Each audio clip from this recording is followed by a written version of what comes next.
Hey guys, tonight we're stepping back into a world of mud, manure, and maybe a touch of medieval misery. Imagine this. It's the 1300s. The air smells like wet hay and something suspiciously pig like, and you're walking home from a long day in the fields. There's no street light, no podcast in your ears, just the squelch of your bare feet on the dirt road and the distant bell of the village church. And yes, that was probably a rat. You're not a knight. You're not a lord. You're the backbone of the entire feudal system, a medieval peasant. And honestly, you probably won't survive this decade. So, before you get comfortable, take a moment to like the video and subscribe. But only if you genuinely enjoy what I do here. And hey, drop your location and local time in the comments. I love seeing where and when people are drifting off. Now, dim the lights, maybe turn on a fan for that soft background hum, and let's ease into tonight's journey together. You trudge down a muddy path, the same one you've walked your whole life. It's not just your route home. It's your path to the fields, the market, the well, the church. It's also where the village geese like to poop. Your feet are calloused, your ankles scratched by bramble, and your toenails. Let's just say there's a fungus among us. You pass neighbors you've known since birth. You nod to old Thomas, who claims he once saw a dragon in the forest. Everyone humors him, mostly because he brews decent cider. A group of barefoot children run past, half covered in ash from playing near the blacksmith's forge, chasing a leather ball that used to be a goat bladder. You can't remember the last time you played. Maybe before the last winter, when your cousin lost a toe. Your house is just ahead, a squat lump of wood, wattle, and daub, with a thatched roof that leaks when it rains and creaks when it doesn't. The chickens are already roosting on the windowsill. One stares at you like it owns the place. Honestly, it kind of does. There's no fence, no privacy. Your front door is a heavy piece of timber that doesn't lock. Why would it? If anyone wants to rob you, they just need to lift the latch. But most people here are too poor to steal anything of value. If someone takes your only spoon, they probably needed it more. As you step inside, the smell hits you. Earth, smoke, sweat, and that faint sourness of old cabbage. The interior is one room, a smoky hearth, some rough furniture, and a straw bed that you share with your spouse, your youngest kids, and possibly a flea circus. The walls are plastered with clay, but time has chewed through them. You see the faint outline of mouse holes and cracks, stuffed with rags. Overhead, the thatch roof sags a little. Sometimes birds live up there, sometimes other things. You sit on a creaky stool by the hearth. There's a fire, sort of. Wet wood sputters in the smoke. No chimney, just a hole in the roof, so the smoke settles where it likes.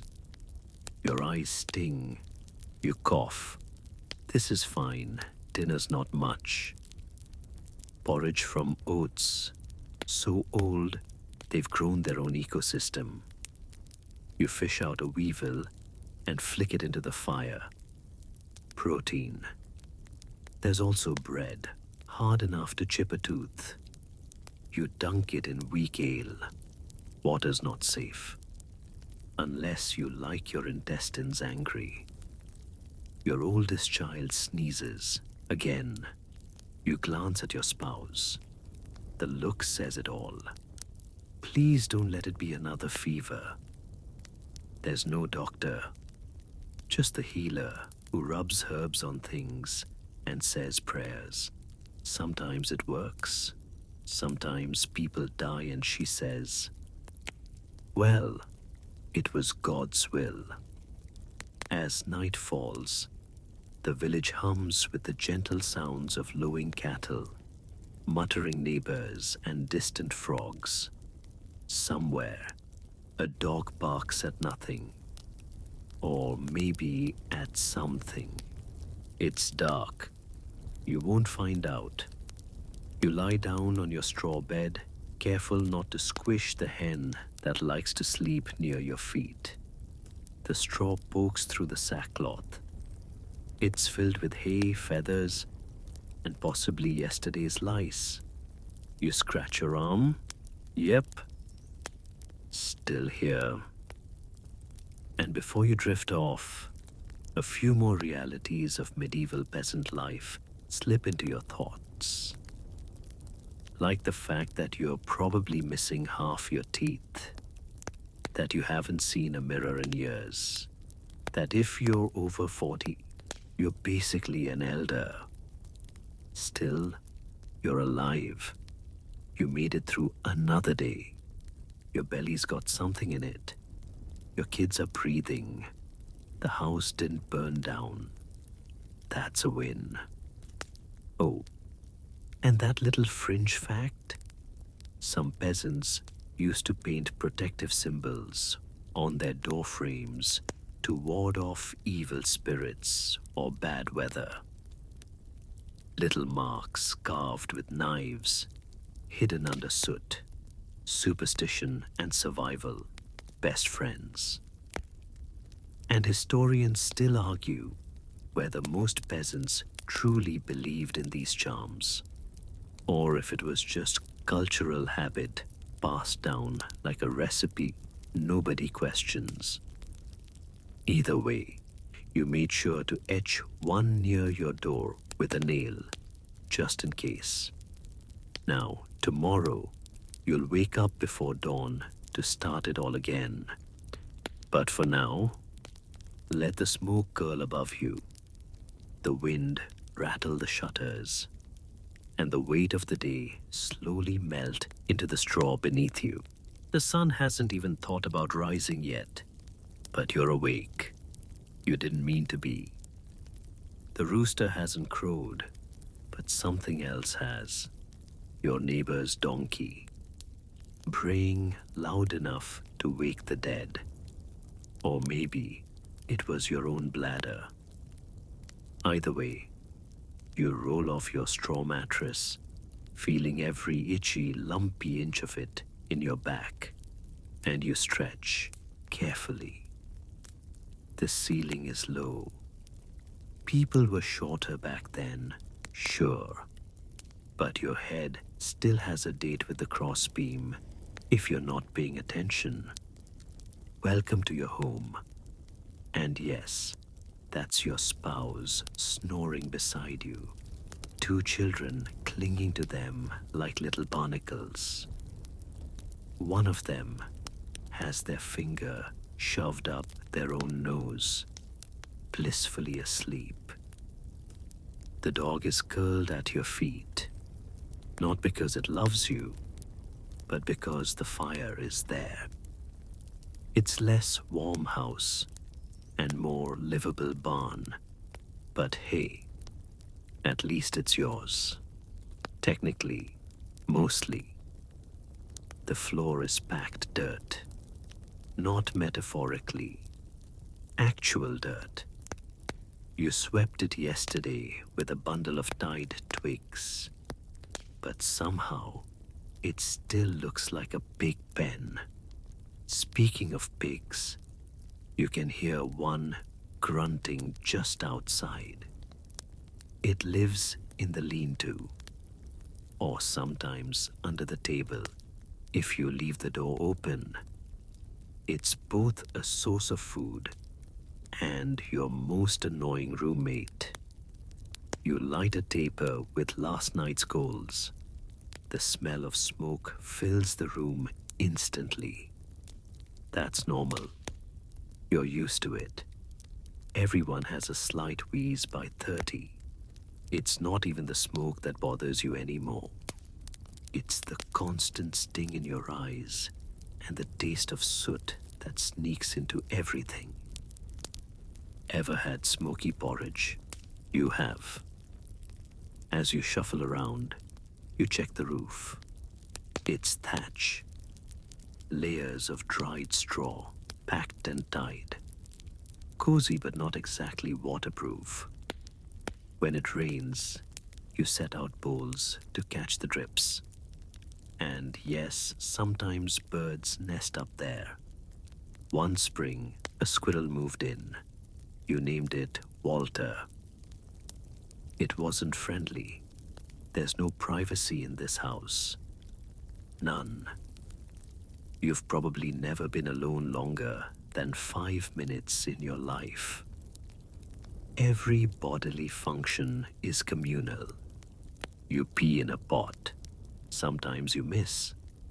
It gets dumped out in the back, near the nettles. No one talks about what happens when it freezes. The hearth is the heart of the home. No pun intended. Everything revolves around it. Cooking, warmth, light, even socializing. You're not roasting boars or sipping stew. You're warming a bit of yesterday's gruel, scraping off the part that dried into something resembling roof tar. The kids stir. Someone coughs. Here's something historians still debate. Just how much time did peasants actually spend indoors? Some argue you practically lived outside, using the house just for sleep and storms. Others believe you stayed in more than we assume, especially in colder regions. Either way, your home isn't much of a fortress. If a wolf came by, well, good luck. Your furniture is what you've made or bartered. A stool that wobbles, a table with 3 legs, and a wedge of firewood balancing the 4th. You have a wooden bowl, a dull knife, and a spoon that used to be your mother's. When it broke, you carved it again. No closet, no dresser. Clothes hang on pegs by the wall or drape over the rafters to dry. You own maybe 2 tunics, one for work, one for feast days. If you're lucky, you have shoes. Leather cracked, stiff as shingles. You treat them better than some people treat horses. The windows? Just holes with wooden shutters. Glass is for churches and lords. You open one for light and let in a wasp. You close it. Problem solved. Oh, and here's a quirky tidbit for you. Some medieval homes were built with what's called witch marks. These strange carvings were thought to protect the household from curses or evil. Sometimes they were scratched near the fireplace, the door, or around windows. You're not superstitious, but, well, you made one last winter, just in case. It looks like a sunburst with too many arms. And let's not forget the animals. They're everywhere. You may sleep under the same roof as your goat. She's loud, she smells, but she gives milk, which means she stays. The chicken that lays the most eggs gets a name. The one that bites the baby? Soup. You eat with your hands, not because it's charming and rustic, but because forks are barely a thing. Nobles might have them. You have fingers. And maybe a knife if it's not lost under the bed again. Everyone uses the same bowl. Sometimes someone sneezes in it. That's also normal. There's no such thing as insulation. Cold in the winter, you bundle under animal skins or sleep closer together. Warm in the summer, you deal with it. A breeze might come through the cracks in the wall, if you're lucky. Or a spider, also normal. And speaking of shared space, you remember last week when your cousin came by after her roof collapsed. She brought 2 children and a cat. They've been sleeping near the fire ever since. They say it's just for a few more days, but it's been 11. You're adjusting. Barely. Some days, your home smells like herbs and baked barley. Other days, boiled onions and sweat. It depends on how often you sweep the rushes. And yes, you throw fresh ones down every month or so. It helps. Kind of. Despite it all, despite the bugs, the smoke, the lack of privacy, you take a certain pride in it. This is your space. You built parts of it. You patched that hole in the roof yourself. You've raised babies here, cried here, laughed a little when your brother tripped over the chicken and spilled ale everywhere. So as the sky outside turns faintly gray, you stir the fire back to life. Another day begins. But at least you survived another night without the roof caving in or the goat sitting on your chest again. You tie your worn belt, adjust your itchy woolen tunic, and step back into the world where mud, duty, and another list of endless chores await. You're outside before the sun, rubbing sleep from your eyes and straw from your hair. The air is damp, the ground wet with dew, and probably a little something else, judging by the smell. Morning doesn't so much greet you as slap you in the face. It's time to start your daily routine, which honestly hasn't changed in years. Probably never will, because as a medieval peasant, you don't chase dreams, you chase survival. And if you pause for too long, someone will hand you a pitchfork and assume you've got free time. First up, check the animals. The goat's already bleating like it owes you money. The chickens eye you suspiciously from their perch, daring you to take an egg. You take one and get pecked anyway. That's gratitude for you. You toss slop to the pigs, who respond by immediately stepping in it. One slips. You consider laughing. You don't. That's energy wasted. Plus, your neighbor just saw you. He's already hauling a bucket to the field, his face locked in the same grim, just another Tuesday expression everyone wears. You head to the well. It's communal, which means there's a line. Again, you exchange grunts with other villagers. Language is overrated before sunrise. You draw water with a creaky rope, praying the bucket doesn't drop. Last time someone dropped it, it took 2 hours and a makeshift hook to fish it back out. Back home, you pour water into a wooden basin and do your best to wash your face. It's cold, really cold. You blink, gasp, and wipe your face with a cloth that might once have been white. Maybe. Then the real work begins. You're headed to the fields. Your fields, sort of. Technically, they belong to the Lord, but you get to keep a chunk of what you grow, as long as you pay rent, taxes, tithes, and work his land for free on feast days. Generous, isn't it? You grab your tools, a wooden spade, a sickle, and a hoe. Not the metal kind you see in museums. These are dull, splintered, and probably older than you. Your hands are calloused enough to grip them without bleeding. Usually, the walk to the fields is silent. There's a kind of unity in shared misery.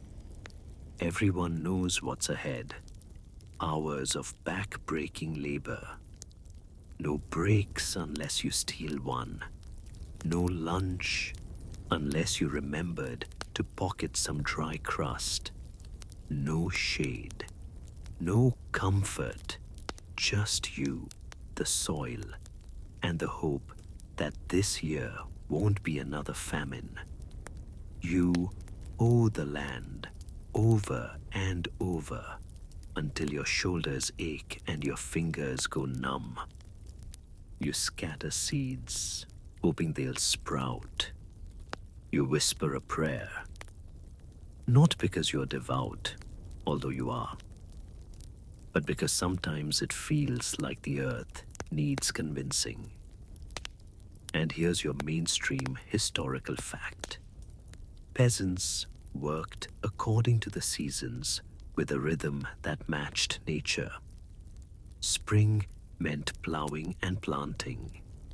Summer brought weeding and watching. Autumn was harvest. Winter was mending tools, fixing roofs, and not dying of cold. But that's not all.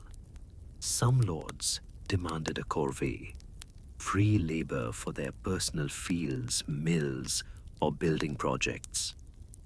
It was unpaid, mandatory, and entirely demoralizing. Imagine slaving over someone else's garden, knowing full well you won't get a single carrot. Still, you show up because the alternative is punishment. Or worse, more work. Now, here's a quirky little tidbit. Some peasants used birds, yes, birds, as pest control. You'd tether a falcon near the grain to scare away other birds. It worked, sometimes. More often, the falcon flew off or got bored. But it gave you something to point at when the Lord came by asking why the wheat looked a bit sad. Around mid-morning, you pause for a few minutes to gulp some ale. Yes, ale. Water's too risky, remember. Even children drink weak ale called small beer. It has less alcohol and enough boiled water to avoid the nastier microbes. You drink, wipe your mouth, and get back to work. Your back hurts, your knees creak, you shift, stretch, and keep digging. There's no end in sight, but you keep going because dinner depends on it. Survival depends on it. And, let's be honest, so does your reputation. No one wants to be the lazy peasant. Gossip travels fast, especially when there's nothing else to talk about. By noon, the sun is directly overhead. Your tunic clings to you, soaked in sweat. You smell like effort and onions. Maybe because that's all you ate last night. You munch on a hunk of bread and a slice of cheese. If you're lucky. If not, it's more porridge. Always more porridge. You keep working until the light starts to fade. Your body wants to stop, but the weeds don't. Neither do the bugs or the birds. You swat at flies, mutter at crows, and dream of a future where wheat grows itself. By sunset, you stumble home, not dramatically, not in some cinematic collapse, just the slow, bone-deep ache of knowing you'll do it again tomorrow, and the next day, and the next. There's one question historians still argue. Did peasants actually work more or less than we do today? Some data suggests they had more feast days, up to 80 per year.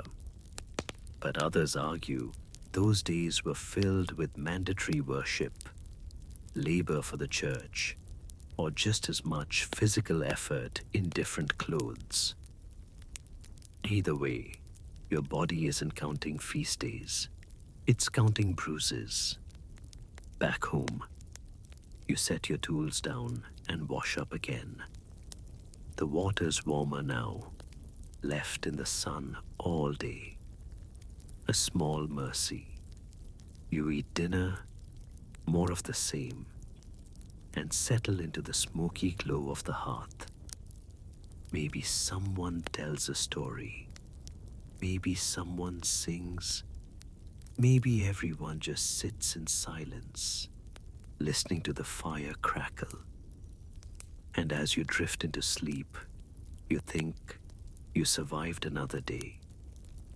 Your muscles scream, your hands sting, but your house stands, your stomach isn't empty, and the field is sown. It's not glorious, it's not romantic, but it's real.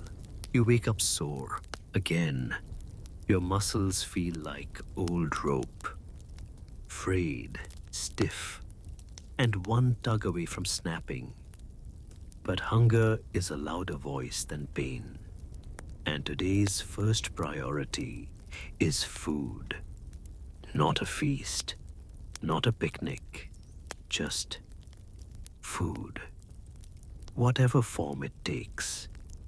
You shuffle to the hearth and peer into the cooking pot, where yesterday's porridge has hardened into a sad gray lump. You add a bit of water, maybe a scrap of onion, or dried herbs if you're feeling fancy, and stir until it resembles something edible. The smell? Smoky, sour, with a hint of don't ask. Breakfast is shared with the family. One bowl, one spoon, lots of mouths. You take turns. The baby spills some. The dog licks it up. No one complains. Efficiency over elegance. Your diet is simple, and by simple, we mean it's the same thing, over and over. Bread, porridge, occasionally beans or peas.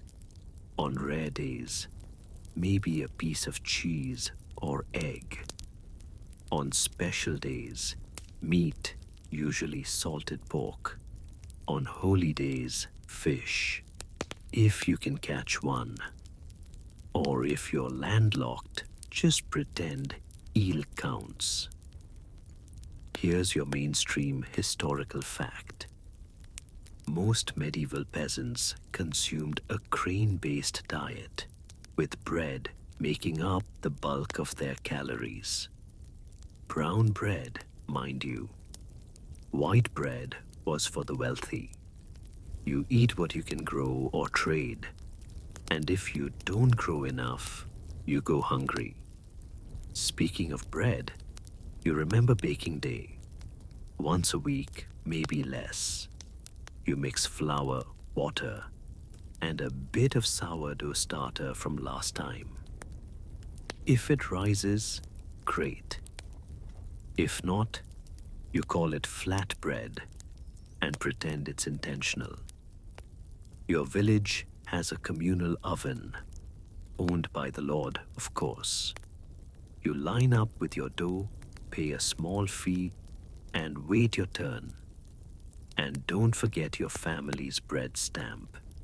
Each loaf gets marked before it bakes, so no one accidentally takes the wrong one. Let's just say it's happened before. And here comes your fringe fact. Some households mixed chalk, clay, or even ground up animal bones into flour to stretch it during hard times. Did it taste good? Absolutely not. Was it safe? Historians still argue whether these additions were toxic or just unpleasant. But let's not get too nostalgic about medieval cuisine, because food isn't just scarce, it's also risky. Storage is primitive. You dry, salt, or smoke what you can. You hang herbs from the rafters, stuff apples in straw, bury root vegetables in the ground. But nothing lasts forever. You've opened a barrel of oats before only to find it alive. Maggots, mold, mice. Take your pick. You scrape off the bad parts. You sniff, you taste, you hope. Because wasting food isn't an option. On days when supplies run low, you forage. Berries in the woods, mushrooms carefully, nettles, even dandelion greens. You've eaten acorns once, just once. And if things get really bad, you might barter. A dozen eggs for a bit of bacon. A half sack of barley for dried apples. Trade is delicate. Everyone's poor, and generosity only goes so far. Your cooking gear is minimal. One pot, maybe two. A wooden spoon, a dull knife. No spice rack, no cutting board, no apron with a cute slogan. You cook over open flame or in hot ashes. Baking is a luxury. Roasting? Only when someone dies and a pig is involved. Feeding a family means planning ahead. You know how much grain you have, how much will last until next harvest, how many mouths to feed. You track this mentally like some grim math puzzle. If we eat less now, we might not starve in March. And famine. Famine is always lurking. One bad harvest, one too wet spring, one swarm of pests. That's all it takes.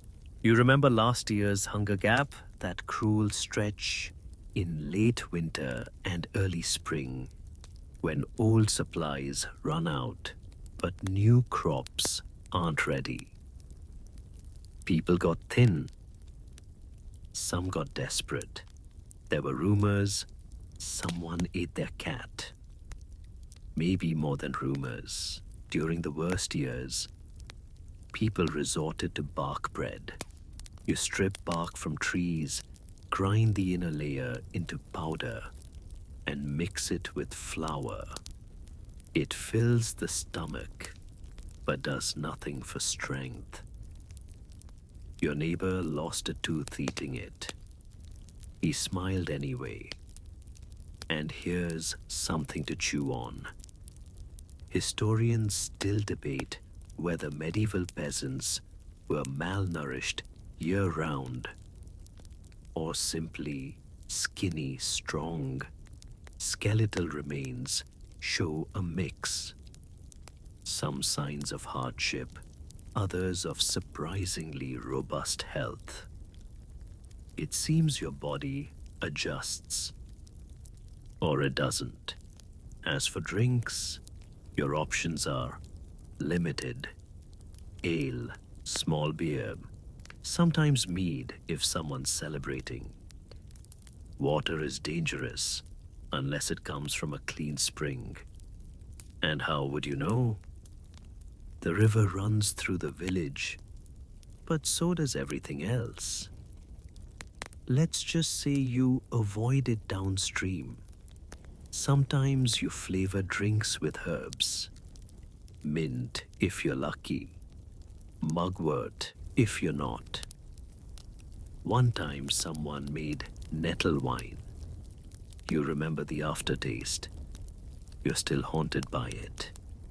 Food is deeply social too.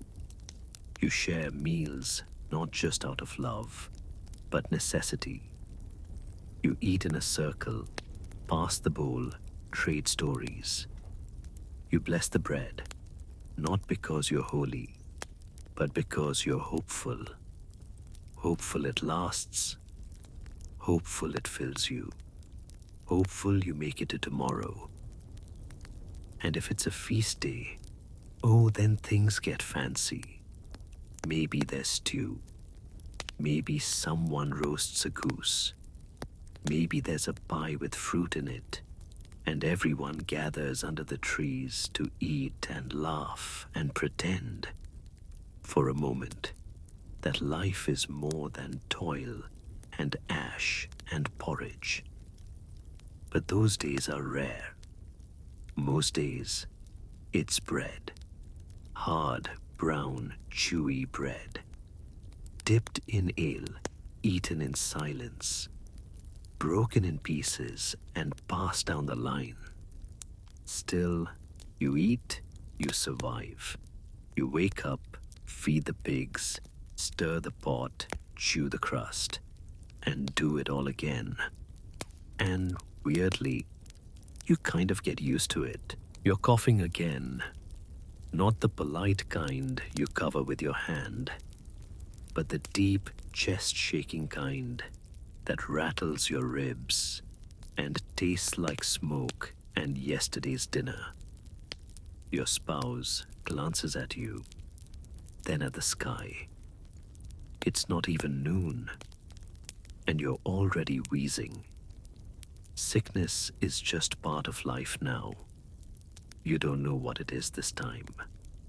Could be the damp air from last night's rain. Could be the neighbor's toddler who's been snotting on everything for a week. Could be the mold in the grain bin or the fleas. Honestly, it could be anything. Because in your world, getting sick isn't an if. It's a when. And when usually comes at the worst possible time. There's no doctor, no clinic, no antibiotics. If you're lucky, there's a village herbalist. She has dried nettles, something called wort, and a paste made from ground-up frog bones. You try not to ask questions. You lie on your straw bed, sweating through your tunic. Someone brings you a cloth soaked in vinegar. It stings your lips. You sip it anyway. Your joints ache. Your stomach turns. Someone says it's just a chill.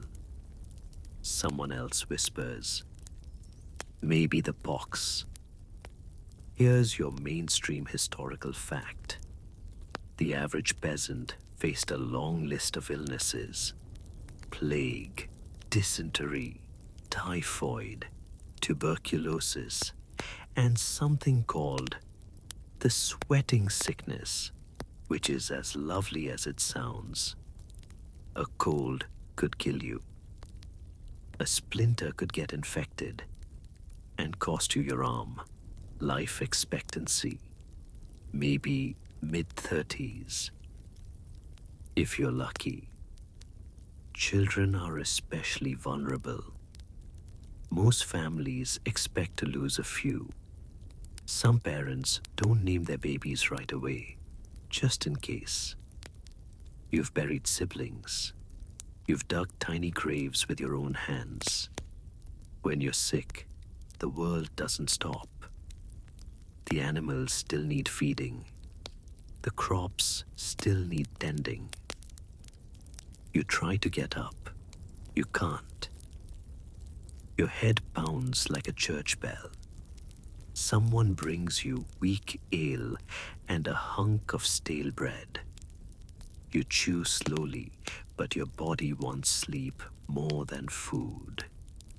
And sleep is when the bad dreams come. You see shadows, hear coughing from across the village. You smell death before you see it. Because sometimes it's not just you getting sick. Sometimes it spreads. The village is small.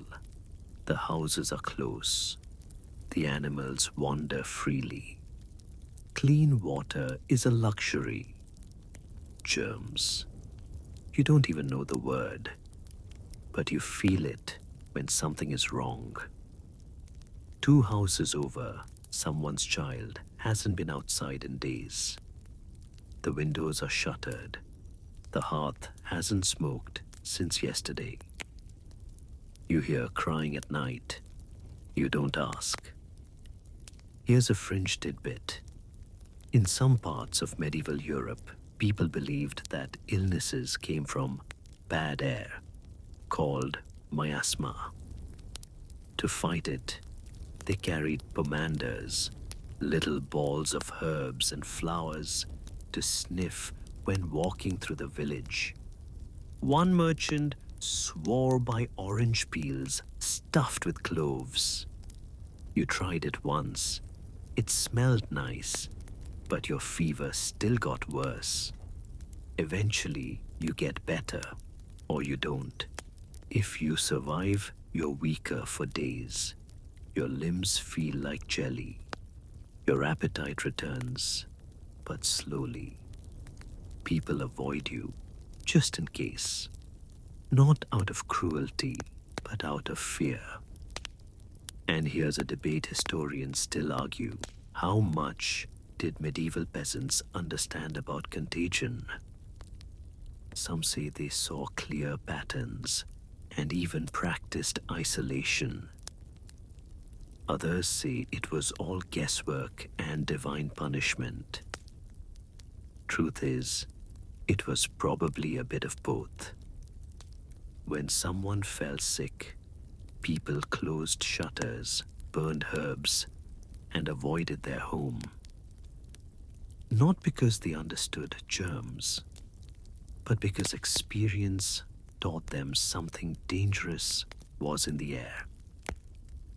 You remember when old Murrick fell ill? His wife tied herbs to the doorpost. The priest came to say prayers from a distance. A few days later, his house burned. Not from accident, but on purpose, to stop the spread. You try not to think about it. Some healers are better than others. There's a woman in the next village who uses leeches. Another one boils moss into a bitter drink that makes you vomit, then claims it's working. Some folks use charms, iron keys under the bed, shoes nailed to the door, chickens buried under thresholds. Superstition? Maybe. But when your child is burning with fever, you'll try anything. Death is never far away. But it's not just feared, it's familiar. It comes like a relative you don't like, but who always shows up anyway. Quiet, predictable, uninvited. And still, you live. You get up again, wash your face, feed the animals, check your neighbor, fix the roof, plant the beans. You don't recover with celebration. You recover with silence. Just a slow return to the rhythm of life. One breath, one step, one spoonful of porridge at a time. Tonight, as you sit by the fire, you hear someone else coughing, far off, not in your house. You exhale, just a little easier. The air is too still tonight. No breeze, no rustling of leaves, not even the usual creak of the thatch roof settling. Just heavy silence. That's how it begins. You wake up coughing, not from sickness this time, but from something else. Smoke. You sit up fast. Outside they're shouting. The bell is ringing. Not the church bell for mass, but the smaller, panicked clang that means one thing: plague. You've heard the stories. You thought they were exaggerated. Surely the coughing and boils and sudden death couldn't really be that fast. You were wrong. The entire village is on edge. No one goes near the baker's house. His wife died yesterday, suddenly. A black blister on her neck. By nightfall, 2 of his children followed. By morning, the baker was gone too. You don't know what kind of plague it is. You don't have that word yet. You just call it the pestilence, or God's wrath, or the great death. The smell spreads first. It's not the usual village stink of manure and damp wool. It's worse. Sweet, rotten, wrong. Some villagers flee to the woods. Others stay and pray. One man wraps his face in rags soaked with vinegar and swears it's protection. Another walks in circles outside his home, swinging a censer of herbs and muttering to himself. Here's your mainstream historical fact. The Black Death reached Europe in the 14th century, killing millions. Entire towns were wiped out. In some places, up to 60% of the population perished. The disease spread fast via fleas, rats, and humans alike. And it wasn't just one type. The bubonic form caused swelling and blackened boils. The pneumonic form attacked the lungs and could be spread by breath alone. You didn't need to touch anyone to catch it. Just being near was enough. You hear a scream, then silence. In some villages, houses are boarded up with the sick still inside. You've seen it happen. The door nailed shut. A priest outside saying a prayer, then nothing. Your neighbor's son is showing symptoms. He's pale, sweating, and can't walk. They've hidden him in the barn. No one speaks of it, but everyone knows. You try not to breathe too deeply. You chew garlic. You burn rosemary in the hearth. You cross yourself every hour. You consider leaving, but to where? The next village is just as cursed. The forest is full of wolves. There is no safe place. Here's a fringe tidbit. In some regions, plague doctors wore long, beaked masks filled with herbs. But not here. You've never seen one, only heard the stories of men dressed like birds, poking at bodies with sticks. Some say they bring death with them. Others say they keep it at bay. You stay inside, you nail your shutters, you sleep in shifts, you wash with vinegar and ash.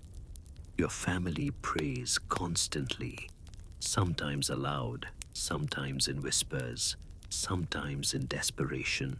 The church holds mass, but few attend. The priest is trembling. He won't take communion from anyone. His sermons grow shorter and darker. He talks of sin, of punishment, of God's silence. No one brings up the Lord of the Manor. He left 2 days ago, took his family and his horses, and vanished behind his stone walls. He didn't even leave guards, just a note nailed to the gate. Do not enter, death within. And here's a scholarly debate that still lingers. Did people understand that plague could be passed from person to person? Some evidence suggests yes. Many practiced early forms of quarantine. Others fled blindly, spreading the illness farther. The truth? Somewhere in the middle. Some villages establish death watchers. If someone dies, their home is marked with a black X. No one goes in. The body stays inside for 3 days before it's dragged out by a gloved hand and tossed into a cart. The carts creak through the streets at dawn. No prayers, no mourning, just the thud of bodies and the buzz of flies. You lose someone. Maybe your cousin, maybe the old man who always shared his firewood, maybe your own child. It happens fast. Fever, vomiting, then stillness. You sit by them. You don't cry. There's no time. You wrap them in a shroud. You whisper something. You open the door. And you wait for the cart. There's no time to grieve. Survival becomes mechanical. You eat only what you must. You avoid everyone. You whisper to God, bargain with saints, stare at the ceiling. Your dreams are full of crows. The worst part, no one knows when it ends. Days pass, then a week, then 2. The death slow. Fewer houses shuttered. The bell quiets. It doesn't go away, but it fades, like a shadow at dusk. Eventually, you open your door again. The streets are empty. You count the homes with no smoke from the chimneys. You walk carefully, like the ground might still be contagious. You pass the baker's house. The shutters hang loose. The garden is overgrown. You don't look inside. One child plays in the dirt, alone. You return to your home. You sit by the fire. You eat a piece of bread. The air feels different, lighter. But you've changed. The village has changed. Some faces are gone forever. Others are gaunt, quiet, older somehow, even if they're just 14. The church bell rings again, this time for a wedding, or a birth, or just because it can. You survived, but you'll never forget how close it came. It starts with a whisper. One bad harvest. That's all it takes. Just one season when the rains don't stop, or when the sun refuses to shine. 1 month where the seedlings rot in the mud, 1 week when the wind flattens the barley, and suddenly everything begins to unravel. You notice it first in the cellar. Fewer sacks of grain, the onions shriveling early, the salted meat already gone. You thought you had enough to last until spring. You were wrong. Then comes the hunger. At first, it's subtle. Smaller meals, thinner porridge, more time chewing stale crusts and pretending they taste like something. The children ask for more. You shake your head. You don't have to say it. They already know. By week 2, you're lightheaded by midday. The work feels heavier. You get dizzy bending over. You hide it with a joke. No one laughs. Your goat gives less milk. The chickens stop laying. The forest seems empty. Even the pigs look thinner. Here's your mainstream historical fact. Famine struck medieval Europe often. One of the worst was the Great Famine of 1315 to 1317. Relentless rain and cold wiped out crops, drowned livestock, and turned entire regions into silent fields of rot. People died not from disease or war, but from emptiness. And famine never arrives alone. It brings desperation, theft, violence, neighbors fighting over a sack of barley, accusations of hoarding, a cart overturned on the road, its contents stolen by people who smiled and apologized afterward. You remember one night when someone tried to break into your store shed. You don't know who it was. You didn't chase them. You just watched and hoped they left something behind. The church says hunger is a test from God. The priest tells you to be patient, to pray harder, but even he looks thinner these days. Then come the taxes. Yes, even now. Even when your pantry echoes with emptiness, the steward arrives on horseback. He doesn't look hungry. He holds out a hand and says the rent is due. You offer what little you have. A jug of ale, a skein of wool, a promise. He takes the ale, says he'll note the rest. Later you hear he sold that jug at double the price in town. Here's a fringe tidbit for you. During famines, some people turned to eating things they never imagined. Grass, bark, even clay. There are records of boiled shoe leather. A few even whispered of more horrible things. You try not to believe it, but then again, you haven't seen old Martha in days. What makes it worse is that hunger doesn't just weaken your body, it shrinks your world.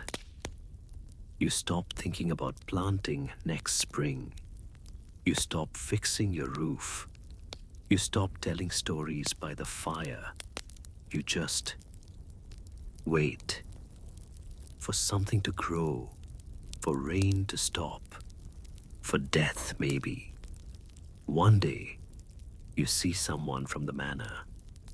Not the Lord himself, of course. He hasn't shown his face in months. But his men come by. They're checking on yields, looking grim. You overhear one mutter, "It's bad everywhere." You already knew that. You're just glad they didn't take your last chicken. And here's a scholarly debate still making the rounds. Did lords really help their peasants during famines, or were they mostly self-interested? Some records show generous relief efforts. Others paint a much colder picture. You know which version your village believes. There's no such thing as help, just fewer demands. If you're lucky, at night you dream of food, not feasts, just bread that doesn't crack your teeth, cheese that doesn't smell like your boots, apples fresh off the tree. You remember the last harvest feast, how the tables groaned with roasted vegetables, barley cakes, and sweet cider, how everyone danced, how full you felt. You try not to remember too hard. It hurts. Your spouse suggests thinning the soup more, stretching the flour, mixing in dried leaves. You nod even as your stomach groans. One child grows quiet. Their eyes sink. You press a hand to their forehead. No fever, just nothing left. And still, the world spins on. Work continues. You plant seeds in muddy fields, not knowing if they'll grow. You mend the fence, chase away crows, and smile at your neighbor, whose ribs you can count through his shirt. Then finally, something shifts. A warm wind, a break in the rain, a patch of green. You find a sprouting turnip, tiny, misshapen, but real. The first bite tastes like hope. It's not over. You're still weak, still wary, still counting every scrap. But something is growing again, and this time, maybe, just maybe, it'll be enough. You hear the hooves before you see the boots. They always ride in like they own everything, because technically, they do. A dust cloud kicks up on the edge of the village path. The steward is back, flanked by two mounted guards. The villagers stiffen like hunted deer. No one runs, but no one smiles either. The Lord's justice is here. Not justice as in fairness. Not the kind you learn about in stories, with balanced scales and noble decisions. No, this kind of justice weighs more heavily on your purse than your conscience.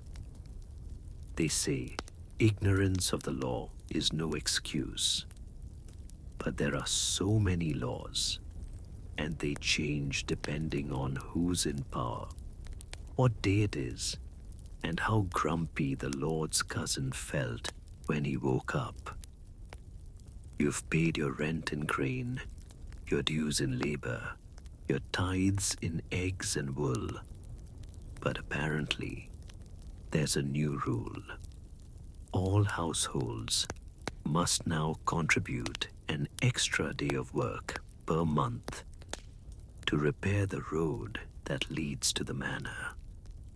You ask, but didn't we just repair it? The steward replies, then it should be easier this time. You nod. Of course, here's your mainstream historical fact. Peasants were often subject to manorial obligations, duties that included not just rent, but labor services, like plowing the Lord's field, fixing his fences, or carrying his grain to market. These weren't optional. Refusal meant punishment or fines, and those, too, weren't optional. You once got fined for your pig wandering into the Lord's orchard. You didn't even know there was an orchard. The fine was 2 chickens. You didn't even get to keep the pig. There's a running joke in the village. Blink wrong and they'll fine you for using up sunlight. It's not really a joke. Sometimes it's not even about the fines. It's about reminding you who owns your land, your house, your crops, your time, even your body in a way. Your neighbor, Hilda, got fined for gathering firewood from the wrong part of the forest. Never mind that her children were shivering. The boundary stone was moved last year. No one told her. The steward said the law was clear. And so her oldest son now spends 3 days digging ditches to make up for it. You once saw a man whipped for poaching a rabbit. Just a rabbit. He caught it in a snare, fed it to his starving daughter, and that was that. When the Lord's men found out, they made an example of him. The next day, the whole village walked a little quieter. Here's a strange little tidbit. In some regions, peasants had to get permission from the Lord just to marry. Yes, marry. And there was often a fee attached. If you married someone from another manor, double the fee. Some say it was about keeping workforces stable. Others say it was just greed in a velvet glove. You remember the day you married. You paid the fee, barely. The steward counted each coin like he was weighing your worth. He didn't even look up when he said, "You may proceed." Romantic, right? There are courts, technically, manorial courts, held in the Great Hall, open to villagers. But justice there depends more on reputation than truth. If the reeve likes you, maybe you get off with a warning. If not, well, better hope you've got a chicken to offer. And historians still debate how corrupt those systems were. Some records suggest fairness, a sense of community justice, where everyone was heard. Others hint at fear, favoritism, and punishments that felt less like law and more like power flexing. You've seen both. You lean toward the second. But here's the thing. Despite the absurdity of it all, you've adapted. You keep your head down. You memorize the rules. You don't cut wood too close to the manor. You bow lower than necessary. You say, "Yes, sir," even when you mean, "I hope your boots catch fire." The Lord himself? A rumor more than a presence. You've seen him twice. Once at harvest, once during a church feast. He rode a massive horse, wore a cloak that shimmered like fish scales, and didn't speak to anyone without land. You think he smiled once? Maybe. His castle sits on the hill, looming like a second moon. Big, cold, silent. If it burns, you'll only know by the smell. And yet, despite everything, you endure. You pay the taxes, you walk the line, you live. Because in the end, that's your true power. Not resistance, not rebellion, but sheer stubborn survival. You learn how to stretch a loaf into 3 meals, how to flatter the steward without flinching, how to fake sleep when the guards pass by, how to bend just enough to avoid breaking, And maybe that is justice, in a twisted, mud-covered kind of way. It's Sunday, and the bells ring like they mean it. They toll across the fields, through the crooked alleyways, over the mossy thatched rooftops. Deep, echoing clangs that feel more like commands than invitations. You stop what you're doing. Everyone does.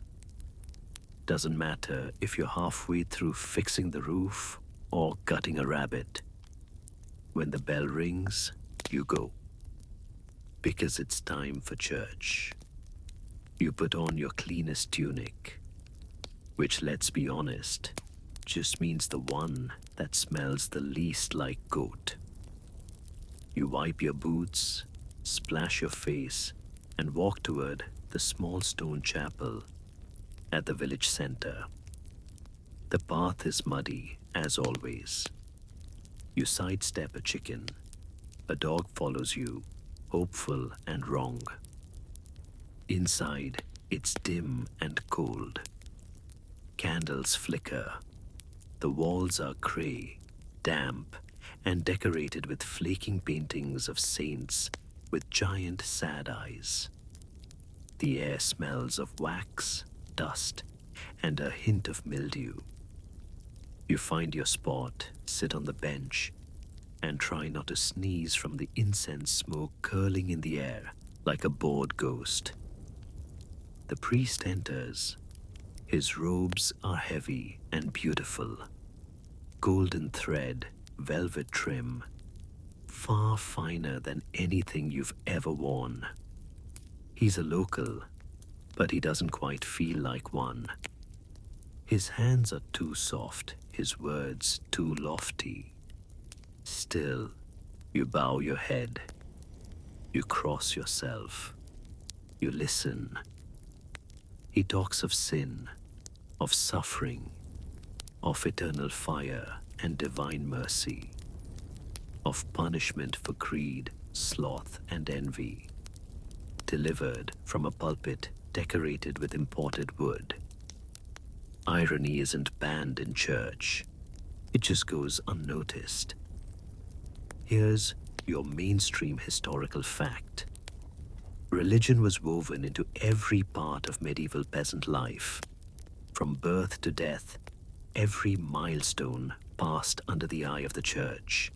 Baptisms, marriages, funerals, each required blessing, ceremony, and often a fee. You tithe, of course, 10% of your harvest, 10% of your livestock, 10% of your hope, it feels like. It's not optional. You give the church eggs or barley or a portion of your wool. Sometimes all three. You tell yourself it's for your soul. Mostly it's because the church has better locks than you do. But religion isn't just rules, it's also rhythm. Your entire calendar dances to the beat of feast days and fast days. There's St. Bridget's Day, Candlemas, Lent, Easter, Whitsun, Saints' Days, Holy Days, and even more holy days. On some you rest. On others you work for the church instead of the Lord. Occasionally, you don't really know why you're celebrating. But hey, if someone says there'll be ale and no labor, you're in. Then there are the relics. Your chapel has one. Supposedly, it's the knuckle bone of a martyred saint. It's kept in a gilded case that's never opened. You've never seen the bone. You don't ask questions. Once a year, it's paraded through the village. You kneel as it passes. Someone faints. That's tradition. And here's your quirky tidbit. In some parts of Europe, peasants believed that holy sausages, yes, sausages blessed by a priest could cure illness. You once traveled with your uncle to a distant chapel that handed them out on St. Lawrence's Day. They smelled like regret and disappointment, but your uncle swore they fixed his back. Superstition blends into belief. You avoid crossroads after dark. You never say a dead person's name 3 times. You tie herbs to your door on Midsummer's Eve. You whisper prayers while planting beans. Not because it's in the Bible, because your grandmother said it worked. The priest frowns at these things. He calls them folk nonsense, but he still blesses the fields every spring. He knows better than to argue with old women holding garlic bundles. And here's a debated point among historians. Did the church truly shape peasant belief, or did peasants shape the church around their own traditions? Some say religion was top-down, forced from above. Others argue it was a blend, a negotiation between sacred doctrine and survival instincts. You suspect it was both. When someone dies, the whole village gathers. You light candles, sing psalms, cry into your sleeves. The priest mutters Latin. You don't understand a word, but it feels right, comforting somehow, like the dead are being carried somewhere better, or at least somewhere quieter. Confession happens in a wooden booth that smells like damp wood and regret. You whisper sins. The priest nods.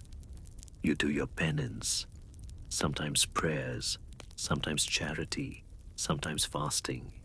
You don't feel lighter afterward, but you do feel watched less. At harvest, you thank God for the bounty. During famine, you beg Him for mercy. In plague, you plead for survival. When your child is born, you cry. When your child gets sick, you cry harder. Through it all, the church remains, unmoving, echoing, and always hungry for candles. On the walk home, you talk less. Maybe you murmur about the sermon. Maybe you wonder if the saints really listen. Maybe you say nothing at all. Your boots squish in the mud.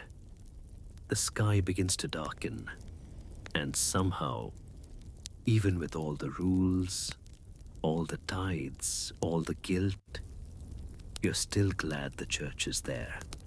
Because in a world of cold nights, empty stomachs, and unfair lords, having someone to pray to makes the silence feel less hollow. The wind howls through the cracks in your wall like it has business with your bones. You pull your threadbare cloak tighter, but it doesn't help. The cold isn't just outside. It's in the walls, under your skin, in the very air you breathe. Your fingers are stiff, your feet ache, and you haven't felt truly warm since midsummer. It's winter, and you live in a house without insulation, central heating, or anything resembling comfort. Which means every hour is a negotiation with the cold. The fire is low, not because you forgot to stoke it, not then, but because you're out of wood. Wood costs coin or time or favor, and you have little of any of those. So you burn what you can. Old thatch, dried animal dung, twigs from the edge of the Lord's forest. Though that's risky, because if you're caught stealing wood, the fine might be worse than the frostbite. Here's your mainstream historical fact. Firewood was often a luxury for medieval peasants. In many areas, strict forest laws restricted access. Lords claimed the timber, even if the trees grew near your own house. Gathering fallen branches without permission could get you fined or punished. Your hearth is more smoke than flame. The roof has no chimney, just a hole that may or may not work depending on the wind. So the smoke curls along the ceiling, stings your eyes, settles into your clothes, your food, your lungs. You cough. Again, you breathe through your sleeve, pretending it helps. Blankets. You might have one shared with the family. More often, it's a patchwork of rough wool cloaks and old tunics laid across everyone huddled together. Clothes are never really put away. They're worn during the day, used as bedding at night. You sleep in them, you wake in them, you wear them again. Changing clothes is for feast days, funerals, and weddings, preferably all at once to save time.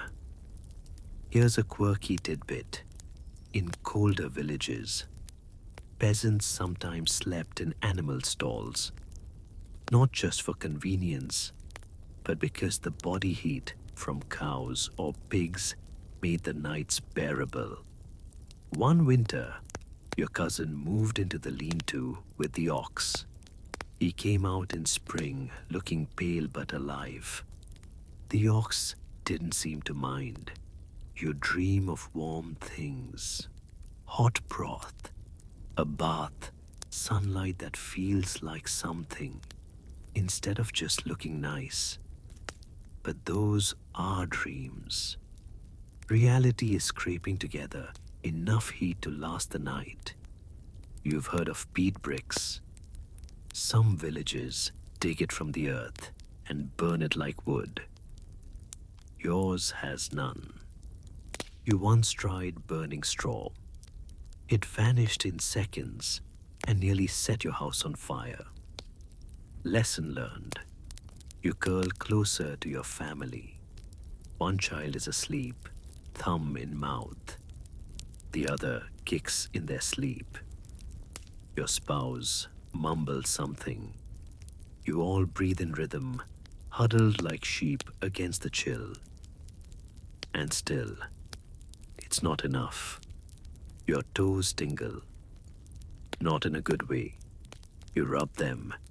You mutter a prayer. You think about tomorrow's chores. About whether the frost will kill the last of your winter greens. Then you remember the candle trick. One stub of wax, one ceramic bowl. Light it and place it near your feet. The flame isn't much, but it's something. You do it. You feel slightly more human. And here's a debate historians still chase. How did peasants truly manage during harsh winters? Records are scattered, vague, and often written by nobles. Some say peasants coped through clever layering and shared spaces. Others suggest many simply didn't make it. You've seen both kinds of winters. One takes your sleep, the other takes your neighbors. Even during the day, the cold clings. Your hands go numb while hauling water.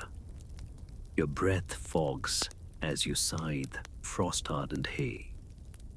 The tools freeze in your grip. The ground is stone. The air bites. You adapt, of course. You layer wool and linen, tuck straw into your boots, wear a cap to bed. You drink ale not to get drunk, but to feel warm. You eat onions and garlic, pretending they're medicinal. You press your feet against the dog, who resents it but doesn't move. There's no joy in winter, only endurance. The only sound outside is the creaking of ice and the occasional shriek of wind. Once in a while, you hear an owl or something pretending to be one. You stay inside after dusk. Always. Sometimes you imagine what it must be like to live in a manor. Warm furs, hot baths, roaring fires, thick windows.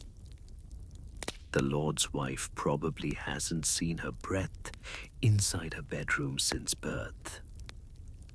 But she's never built a fire from dung, never slept with chickens, never had to decide which limb gets closest to the hearth.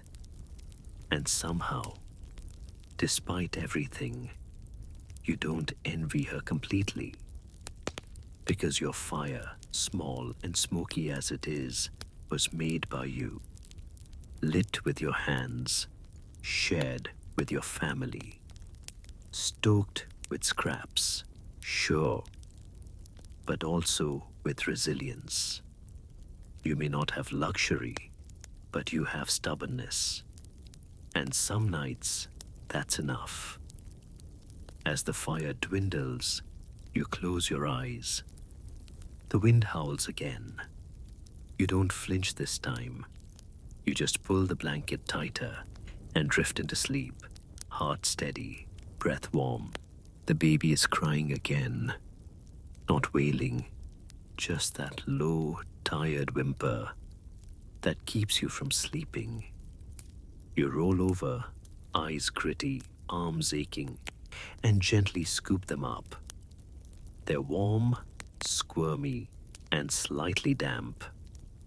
You rock them slowly, shushing in a whisper that blends into the sound of the fire crackling low.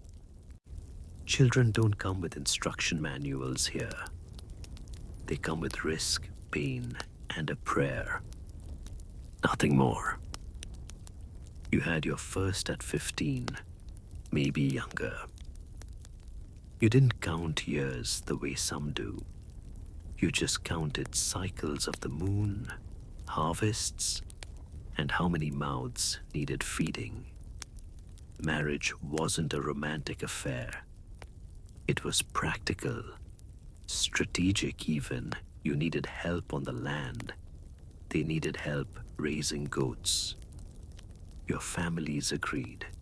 A few coins changed hands. A feast followed, modest but merry. Bread, cheese, dancing. A priest mumbled the rites, and just like that, your lives were bound together. Here's your mainstream historical fact. Most medieval peasants married young, women in their teens, men slightly older.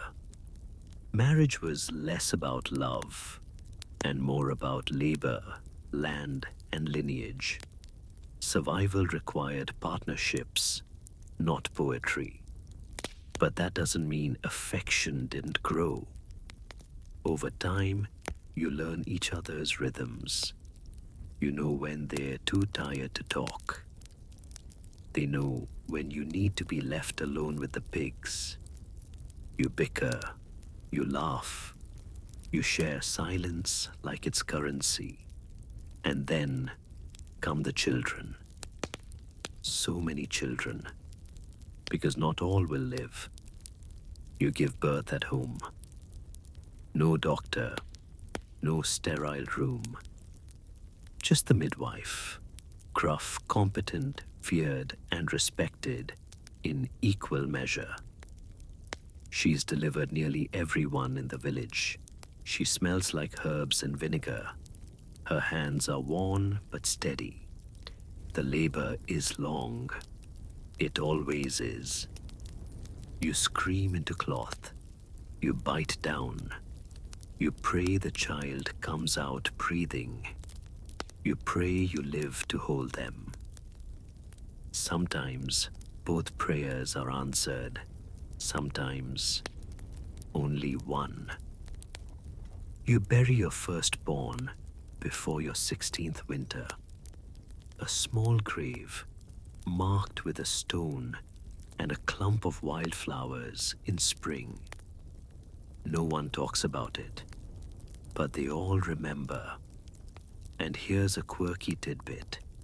In some regions, mothers would hang charms, bits of iron, bones, or woven twine above the cradle to ward off evil spirits. Some say they work, some say they're foolish. You hang one anyway, just in case. Your days revolve around your children. You feed them, teach them, scold them, protect them.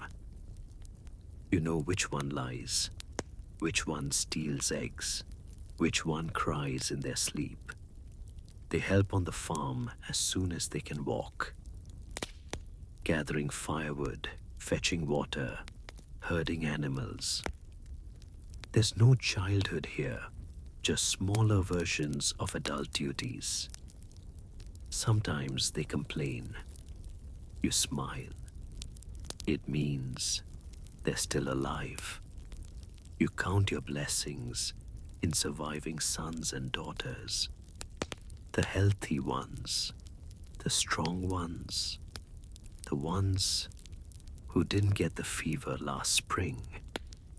You love them, of course. But there's a part of you that holds back, just a little, because you've seen how easily they disappear. You've delivered your own child into the world. You've buried another. You've watched one walk for the first time, and another lose the use of their legs after a bad fall. You carry those memories like invisible stones. Marriage doesn't shield you from any of this. It gives you someone to share the weight with, someone to fetch herbs when your belly swells, someone to sit by the fire when your milk runs dry and the baby won't stop crying. You watch your spouse age. Wrinkles deepen, hair thins, but their hands are still strong, still familiar. You fight sometimes. Of course you do. Hunger makes people cruel, so does grief. But they've held your hand during loss. That matters more than roses. Here's a scholarly debate. Did peasants truly choose their spouses, or were all unions arranged? Historians still argue. Some evidence points to strong family involvement, especially in matters of dowry. Other records show signs of affection, elopement, even scandal. You've seen both. Love doesn't follow rules, not even manorial ones. And scandal does happen. A neighbor disappears with a married woman. Another is caught in the hayloft with someone else's betrothed. The village buzzes for weeks. But eventually, the gossip dies down. People still need help with planting. Life continues. Old couples sit side by side, not talking, just being. That's the dream. Not castles, not riches, just living long enough to raise children who survive and remember your name. At night, you tuck the children in. You whisper old stories of saints, dragons, clever foxes. They don't care about the endings. They just want to hear your voice. Your youngest falls asleep against your chest. The fire is low. The room is quiet. Outside, the wind sighs. You stare at your spouse across the hearth. They nod. So do you. It wasn't a perfect day, but it was yours. And tomorrow, you'll do it again. Together. Laughter. It's rare enough that you almost don't recognize it. But there it is, sharp and sudden, bubbling up from the other side of the village, like a rogue summer breeze. Children chasing a pig through the alley. Someone slips in the mud. The pig wins. Everyone cheers. It's not often, but yes, you do have fun. Even peasants laugh. Because if you didn't, you'd crumble under the weight of endless work, taxes, and aching joints. So tonight, after the chores are done and the sky turns that deep blue between dusk and black, you gather with neighbors around a fire pit. The air smells of smoke and roasted onions. Someone plays a cracked flute. Another bangs a drum made from stretched hide and an old pot. There's no script for fun here. You make it up. You dance, not gracefully but loudly. You clap. You stomp your feet in time with others, boots slapping the dirt, skirts twirling, hair flying. You sing songs your grandfather sang, some praising saints, others mocking lords, and a few that would make the priest choke on his communion bread. One ballad tells the story of a girl who stole a goose, married a thief, and lived happily ever after, until the goose came back for revenge. Here's your mainstream historical fact. Medieval peasants celebrated feast days and seasonal festivals with music, dancing, storytelling, and games. Despite their hardship, communal joy was crucial for morale and community bonding. You play games with your friends, tossing stones into a circle, trying to keep a big bladder ball in the air without using your hands. Wrestling in the mud. One man swears he can juggle 3 turnips. He can't, but you appreciate the effort. Food is simple. Bread, some root vegetables, a little ale passed around in wooden cups. It's thin, but tonight it warms you better than usual.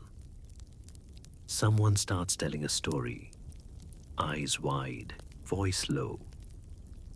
It's about the ghost of a miller who returns to collect unpaid grain. You've heard it before. You'll hear it again. But that doesn't stop you from leaning in, pretending to be scared, then laughing at the silly ending. And here's a quirky tidbit. Some villages had fools' festivals, where roles reversed. Peasants dressed as lords mimicked clergy and paraded around in absurd costumes. It was tolerated for a day or two, then forgotten. You once saw your quietest neighbor wear a cow skull and declare himself king of the turnips. It was glorious. Laughter binds you more than oaths. When someone makes a rude joke, you slap your knee and throw your head back. When the punchline lands just right, you feel something lift from your chest. A kind of freedom you can't find in fields or at the foot of the manor stairs. Fun isn't scheduled. It happens when you let your guard down, around fires, in kitchens, on paths between houses. You've laughed while chasing a runaway goose. You've laughed while stepping in cow dung. You've laughed so hard during harvest one year that you dropped a basket of beans into the river. Even work has its moments. You and your neighbor raced each other with full water buckets once. You lost. The splash was worth it. You once carved faces into turnips and left them on fence posts to scare children. It worked too well.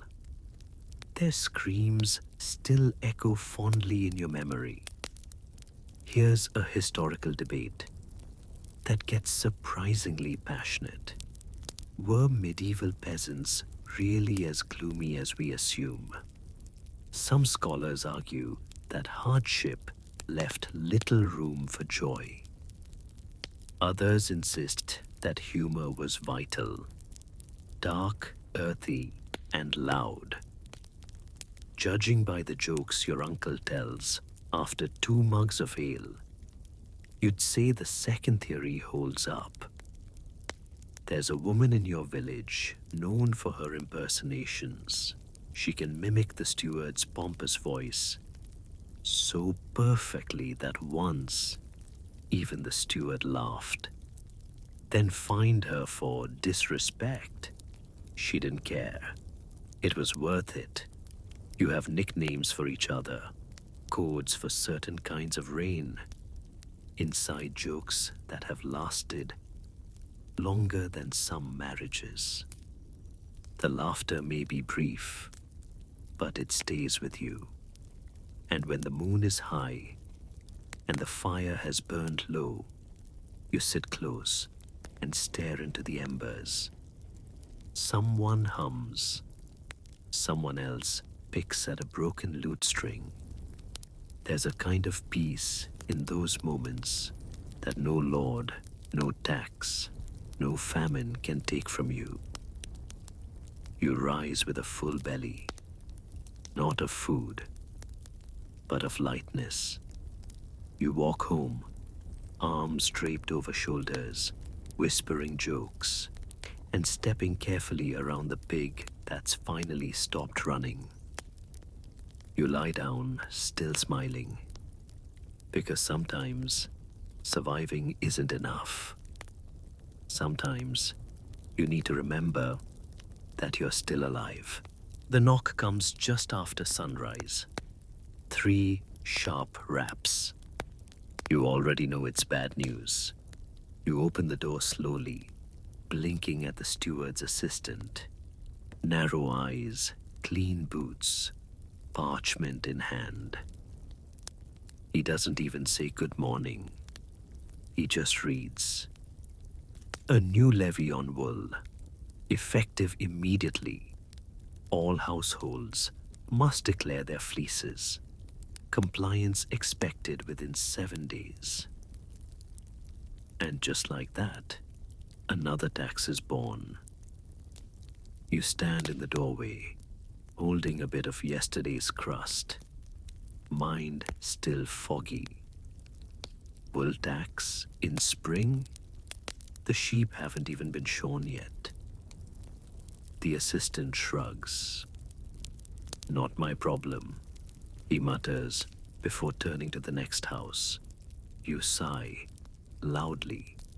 Here's your mainstream historical fact. Peasants in medieval Europe were burdened with a dizzying array of taxes, often overlapping, seasonal, and enforced without warning. There were land taxes, labor taxes, harvest taxes, hearth taxes, head taxes, and even window taxes. If you could see out of it, someone probably taxed it. Your home might be humble, but it's under constant scrutiny. The manor has records. Who owns what? Who owes what? Who's paid? Who hasn't? They say the steward has a book with every family's name and a running tally of dues. You've never seen it, but you imagine it's written in blood. And it's not just the manor. The church has its own demands. The tithe takes 10% of almost everything. Your grain, your eggs, even your beeswax. They say it's for God. Suspect God sees very little of it. Your neighbor once joked that he'd start charging a laughter tax. You all laughed until the steward added a levy for using the Lord's mill. Now, every sack of flour you grind costs you a portion. You tried to grind grain by hand after that. Your shoulders regretted it. Here's a quirky tidbit. In some areas, peasants were taxed on the number of cooking fires they had in their home. So families would huddle around one fire, even in overcrowded cottages, to avoid paying more. You remember one winter where everyone in the village shared one hearth.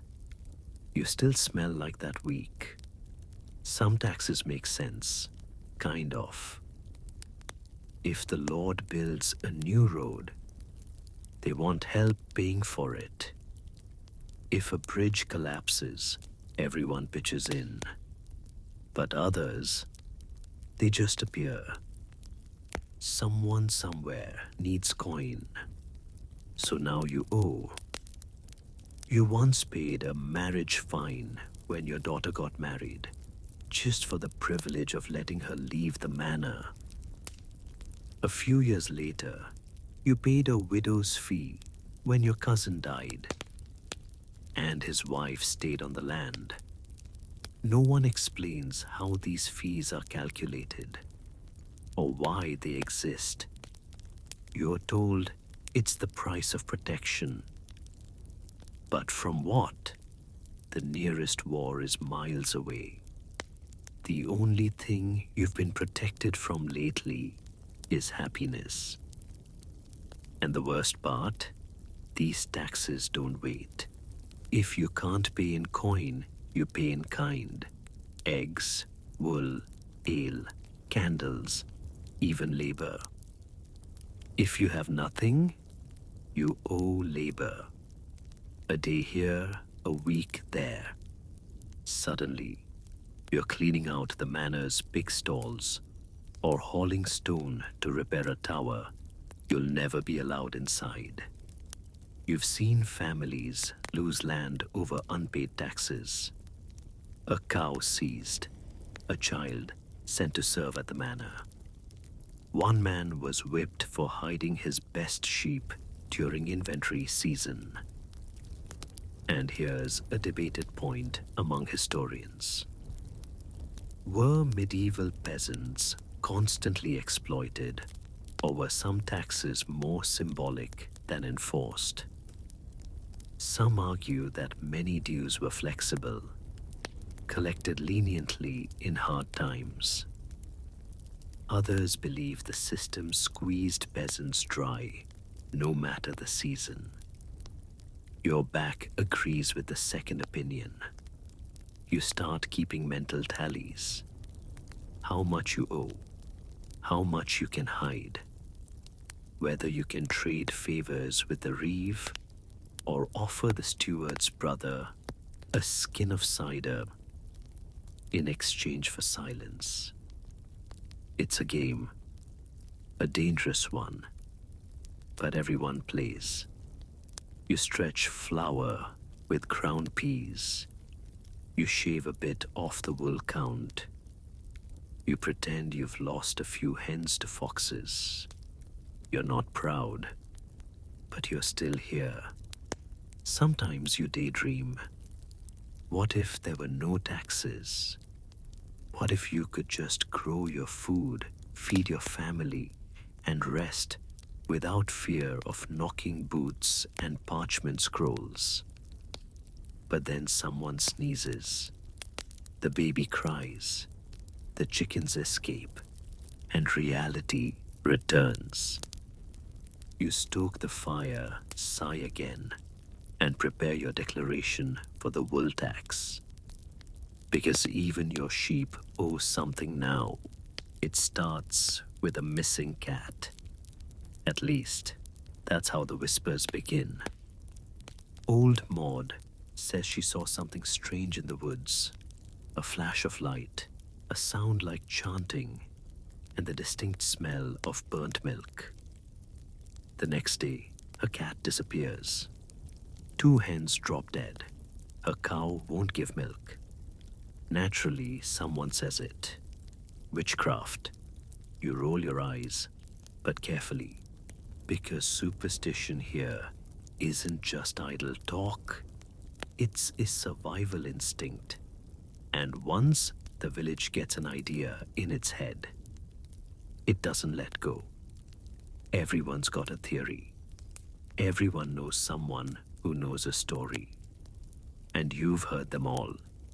Milk souring overnight must be a curse. Child with a fever, someone's been hexed. Crops failing in only one field. That's not weather. That's spite. Here's your mainstream historical fact. Belief in witchcraft and folk magic was deeply ingrained in medieval peasant life, while formal witch trials peaked later in the early modern period.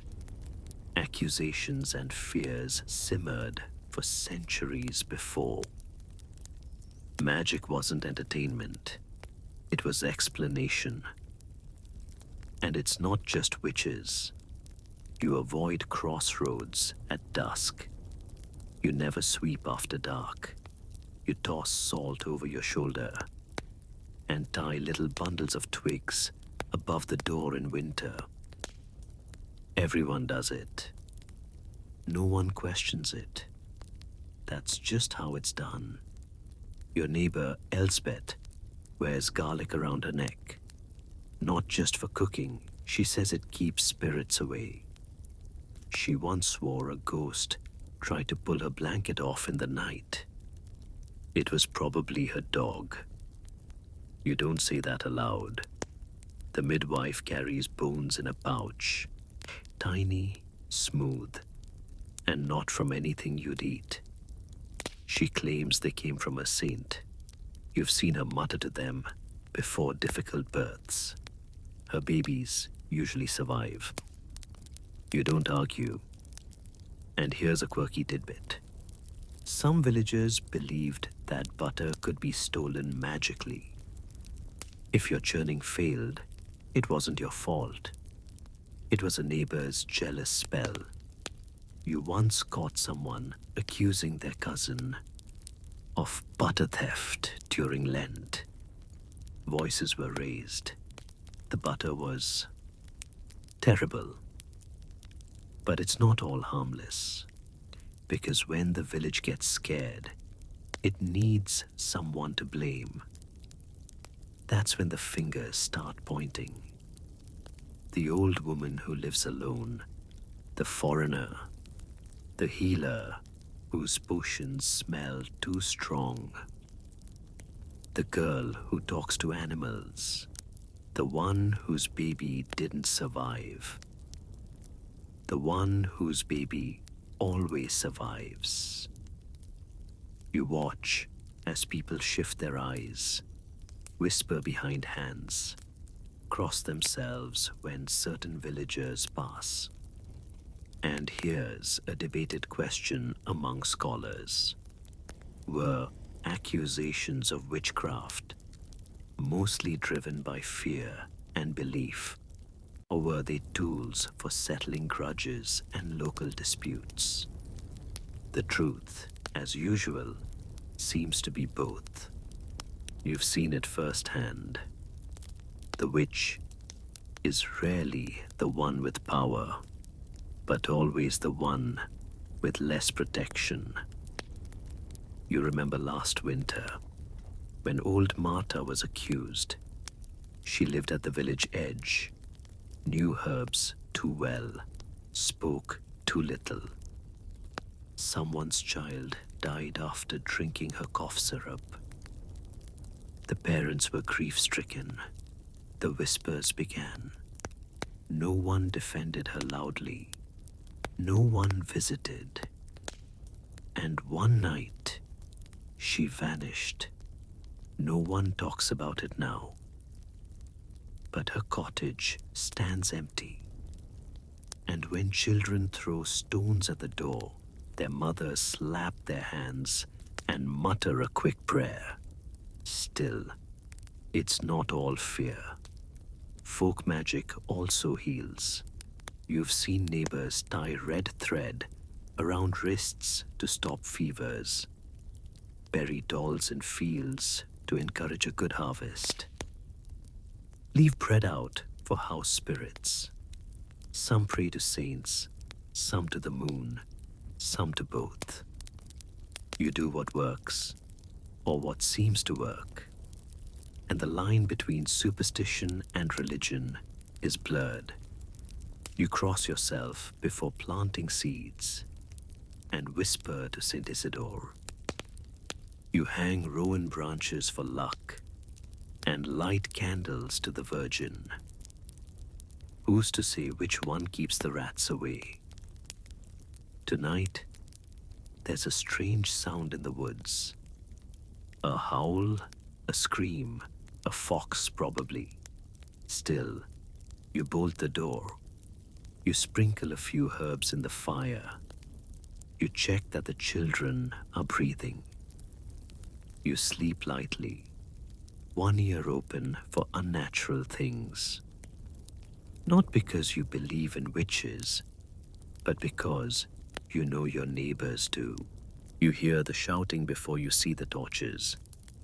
A crowd has gathered in the village square. More voices than usual, louder, angrier. You pause with your water bucket halfway to the door, heart skipping. A woman is yelling. Someone else curses.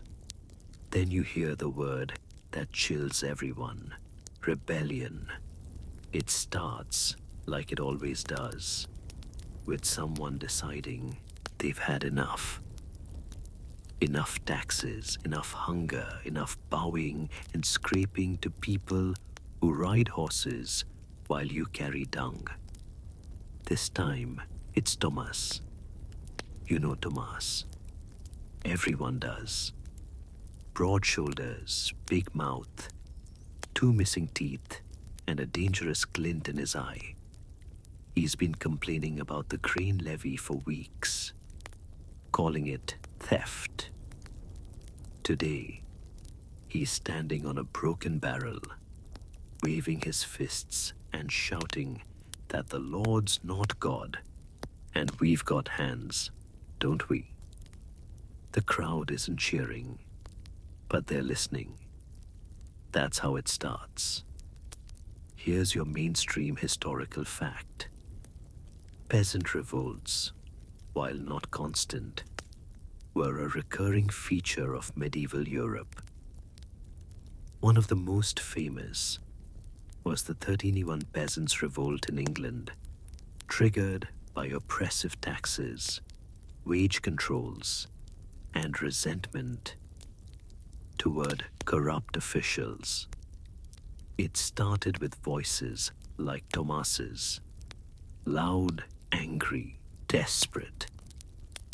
He talks about walking to the manor, demanding change, burning something, holding the steward hostage. You don't know whether to admire his bravery or fear his foolishness, because rebellions rarely end with change. They end with rope. The older villagers watch from doorways, arms folded, faces grim. They've seen this before, or heard the stories.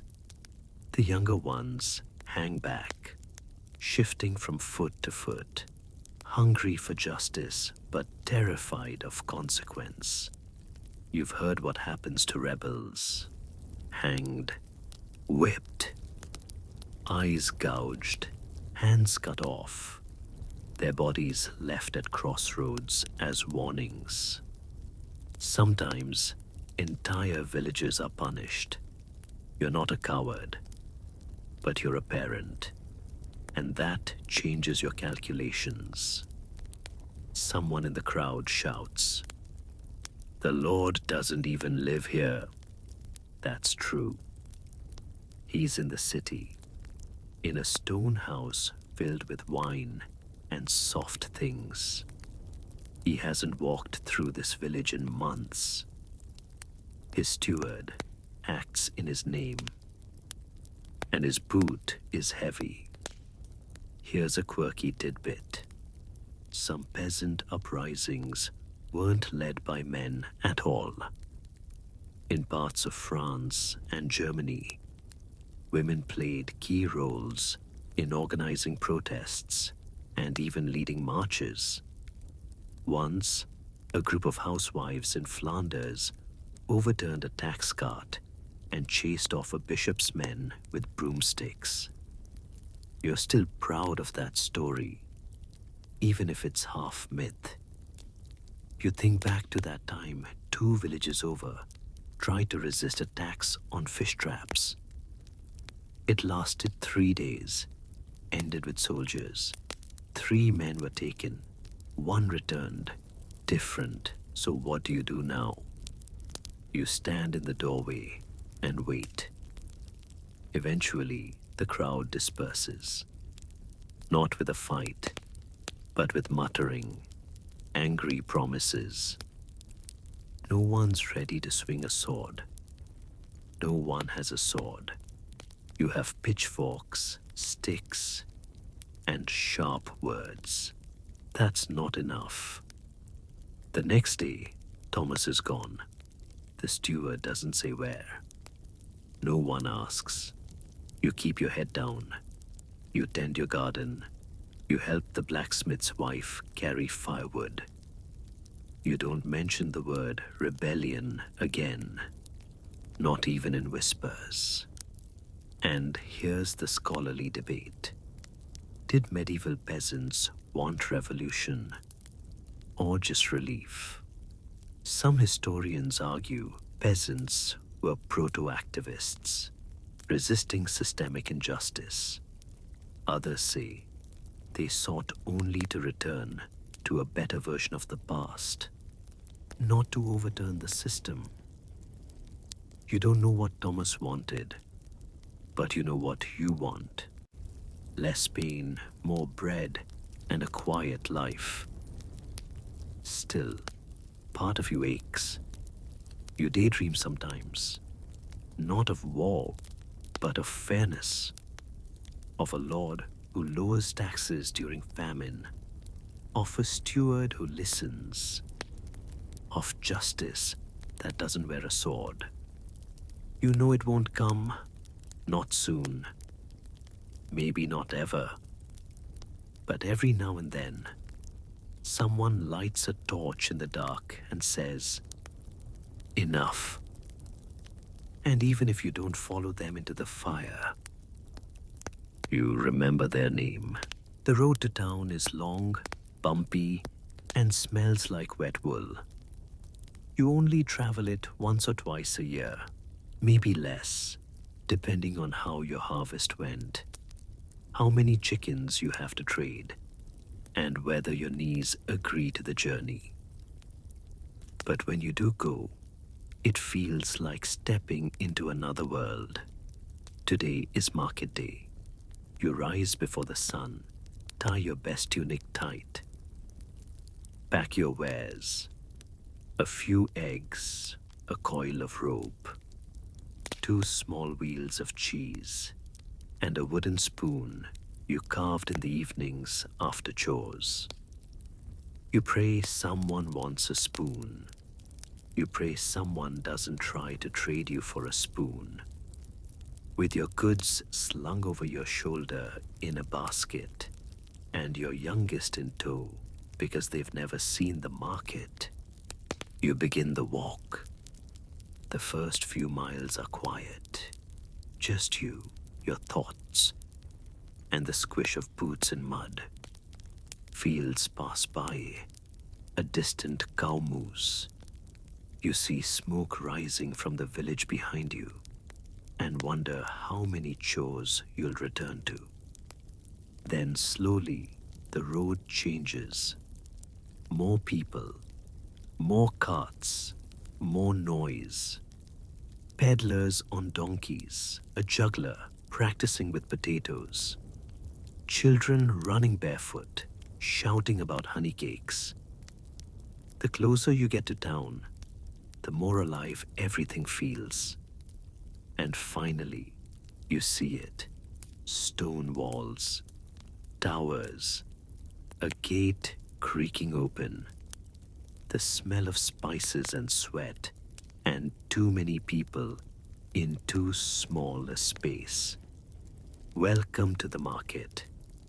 Here's your mainstream historical fact. Medieval markets were centers of trade, gossip, and spectacle. They drew people from surrounding villages to buy, sell, and connect. Goods ranged from everyday items like grain and ale to luxury imports like pepper, silk, and dried oranges. If you could afford them, you enter slowly, eyes wide. It's loud. Someone shouts about salted fish. Another offers ribbons, furs, candles, and strange nuts from lands you've only heard about in church. Your child is overwhelmed. So are you. You set up your goods on a blanket. Your cheese draws a merchant's eye. He offers a comb and 3 turnips. You haggle. You both pretend to be outraged. In the end, you trade 1 wheel for a comb and a single, particularly nice turnip. You're satisfied. You wander the aisles now, clutching your coin purse like it might grow legs. You taste a bit of honey. You marvel at dyed cloth, deep red, shimmering blue, colors that would never survive your village's wash basin. You see a barrel of eels. You do not go near the eels. There's music, a boy with a hurdy-gurdy and a girl with a pipe. They're playing something fast and cheerful. A few folks clap. One tries to dance. He fails gloriously. Everyone laughs. Here's a quirky tidbit. In some markets, pigs were raced for sport. People bet on them, chased them, sometimes rode them. Badly. One year, a pig bolted through the bishop's legs and upended an entire basket of cherries. You didn't see it, but the story gets funnier every year. You pass a booth selling miracle cures. The vendor shouts about snake oil, dried lizard tails, and powdered unicorn horn. You raise an eyebrow. Your child wants one of everything. You buy a carved whistle instead. Then, at the edge of the square, you see him, the town crier, ringing his bell, calling out news from the king, from the church, from places so far away they may as well be in heaven. You hear about a war, about a treaty, about a new tax coming next year. You sigh, and here's a historian's debate. Were markets truly accessible and beneficial to peasants, or were they designed to reinforce dependence on lords and urban elites? Some argue that markets empowered rural folk, offering choices. Others say they were traps of debt and illusion. You'd say both. Because while you're dazzled by colors and sounds, you're also acutely aware of what you can't afford. You walk past the spice seller, past the jeweler, past the bookseller, though you can't read anyway. You dream briefly of owning a pewter cup. Instead, you buy 2 small apples, one for your child, one for the walk home. You watch a juggler toss knives. You cheer. You drop a coin in a beggar's bowl. You stare at a monkey on a chain and feel sad for reasons you can't explain. Then it's time to go. You've traded, you've tasted, you've remembered what it's like to be part of something beyond your village fence. The walk home is quieter, heavier, but you carry new stories, a turnip, a comb, and a child who won't stop talking about the big race that didn't happen. Not everything you wanted, but enough. The air tonight is still and heavy, the way it gets before a storm, or something more final. You sit on a worn stool, staring into a fire that's burning low, but not out. A piece of barley bread rests in your lap. You haven't eaten it yet. You're thinking too much. Your hands are rough. Your back aches. Your knees don't bend like they used to. You've lived many seasons, watched the harvests come and go, and buried more friends than you can count. You know the rhythms now, the shape of time in this life. You think about legacy, not the grand kind, not castles or titles or names in books. Just what you leave behind in the mud and memory of your village. Your children, now nearly grown, know how to thatch a roof. They can spot a sick lamb. They can carry water without spilling a drop. They might never leave this patch of land, but they'll know how to live on it. And that's something. You rise slowly and walk outside. The stars are clear tonight, pricked across the sky like stitches holding it all together. You look up, remembering nights when you did this as a child, thinking the stars were holes in a black cloth, with heaven shining behind. No one tells you what happens after. Not really. The priest says it's paradise, if you're good. Eternal peace, golden light, no taxes. You smile at that. You're not sure if you believe him, but you want to. Here's your mainstream historical fact. Most medieval peasants believed in the Christian afterlife, heaven, hell, and purgatory. But many also held on to older ideas, local ghosts, family spirits, the sense that something lingers. You felt that too.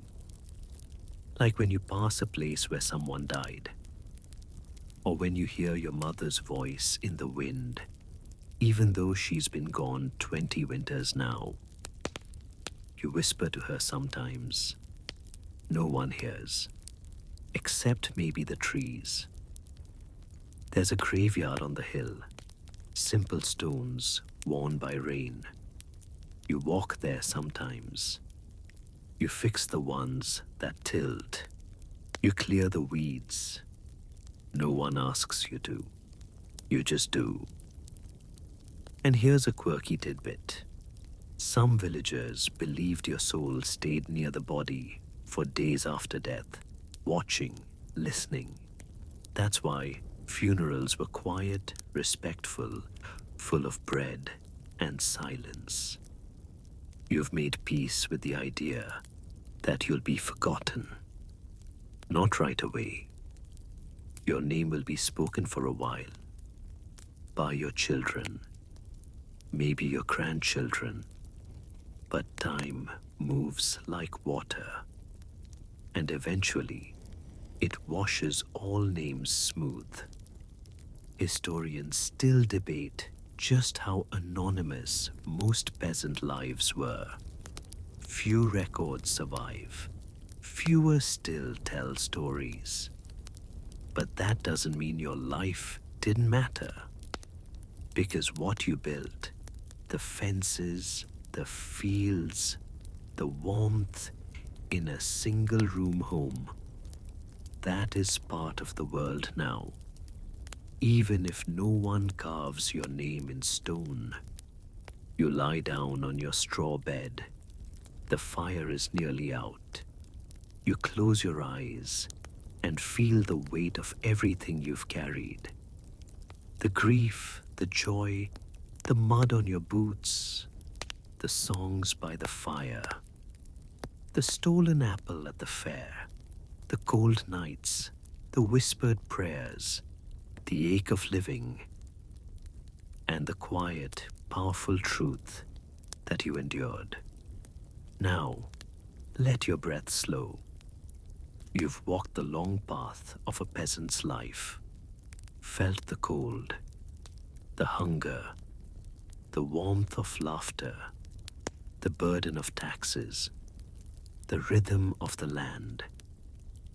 You've lived beside animals, raised children, loved without words, worked until your hands forgot what rest felt like. And still, you found joy in stories, in songs, in the curve of a wooden spoon, in the feel of sun on your face after a hard winter. Let those images settle around you now. The soft creak of a thatched roof above you, the warm flicker of firelight on stone, the gentle hush of wind against your window. You are safe, you are home, and though your name may not be written in books, the world remembers you in roots and stone and stars. Rest easy now, sleep deep. Your story is woven into the quiet.